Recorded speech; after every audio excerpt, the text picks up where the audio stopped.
Okay, so today we're going to have a look at linear nth term. So our learning objective is to be able to find the nth term of linear sequences. So if you are stuck with this lesson or any homework, feel free to drop it in the comments, or you can also email me on this email.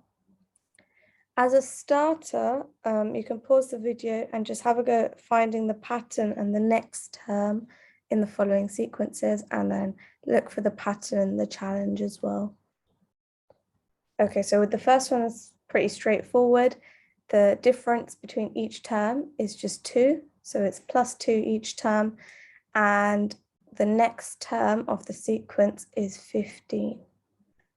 With the second one, you're going up in 3s, so it's +3 each time, and the next term is 17. And with this next one, the difference is +6, and the next term is 34. And then with the challenge, this is actually quite a tricky one, but each 2 previous ones make the next one. Okay, so 1 add 1 makes 2, and then 1 add 2 makes 3, and then 2 add 3 makes 5, so on and so on. So the next one is going to be 13. And this is called the Fibonacci sequence, and it's used in, this sequence appears in nature. So I'd really recommend watching the video in the comments. So today we're going to learn how to find the nth term of a sequence and how to find the sequence from the nth term. So if you're given the nth term like 3n minus 2, how can you find the first term, second term, and so on? And then how to check if a number like the 100th number is in the nth term. So here, we're going to find the nth term of this sequence. The first thing is we're going to find the difference between each term. So here, it's just +3 each time. And that means that we are going, this term, it's going up in the 3 times tables. So we're going to write our terms in the first row. So you've got 4, 7, 10, 13, and 16. And we're going to write 3n here. Okay, this is the first term, this is the second term, this is the third term, this is the fourth term, this is the fifth term. So when I do 3 times 1, I'll get 3. 3 times 2 will give us 6, 9. So you basically just write your 3 times tables. And then the last row, it's going to be the term, take away 3n. So the first box, all take away the second box. So 4 take away 3, which is 1. 7 take away 6, which is also 1. And they're all 1. And so the nth term is going to be 3n plus 1. Okay? The nth term of this above sequence is 3n plus 1. Hope that makes sense. We'll have a look at another example. This time it's decreasing. So we write -5 each time. And we'll write our terms in the first box. So 8, 3, -2, -7, -12. And then we're going to write our -5n times tables. So -5, -10, -15, -20, and so on. And the last one is going to be the first box, take away the second box. And 2 minuses next to each other make an add. So 8 minus -5, which is what? The minus and the minus next to each other make a plus. So it's just 8 plus 5, which is 13. 3 minus -10, so that's also 13. -2 minus -15, which is also 13. So all of these are 13. So you've got to be really careful on the signs. And so the nth term of this sequence is going to be -5n plus 13.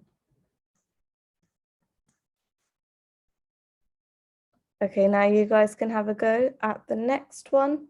Pause the video. Here we're adding 2 each time. And so it's going to be our 2n's. We'll write all the terms. So 1, 3, 5, 7, 9. And then we'll write our 2 times tables in the second box. 2, 4, 6, 8, 10. And then we're going to do the first box, take away the second box. So 1 minus 2, which is minus 1, 3 minus 4, which is minus 1. And so our nth term is going to be 2n minus 1. Okay, I hope that made sense. All right, now we're going to find the first 4 terms of this sequence. So this is the second part where we are writing the actual sequence from the nth term. It's really quite easy. You're just going to substitute in your 1, your 2, your 3, and so on. So when you substitute 1 in, you get minus 5 times 1 plus 11. So that is when n is 1. That will give you your first term, which is 6. To get your second term, you just substitute in 2. To get your third term, you just substitute in 3. And to get your fourth, you just substitute in 4. So you get 6, 1, minus 4, and minus 9. So they're your first 4 terms of this sequence. It's decreasing by 5 each time. So now you can pause the video and have a go at this. So here your first term is 10 by substituting in 1. Your second term is 13 by substituting in 2, and so on. So your nth term is 10, 13, 16. Sorry, your sequence is 10, 13, 16, and 19. Last thing is how to check if a number is in the sequence with the nth term. So to do this, how to check if this will be in this sequence if we keep going, is to make them equal to each other. So I do 3n minus 2 equals 598. And then when I solve this equation, so you can look at the linear equations video to see how you can solve this equation.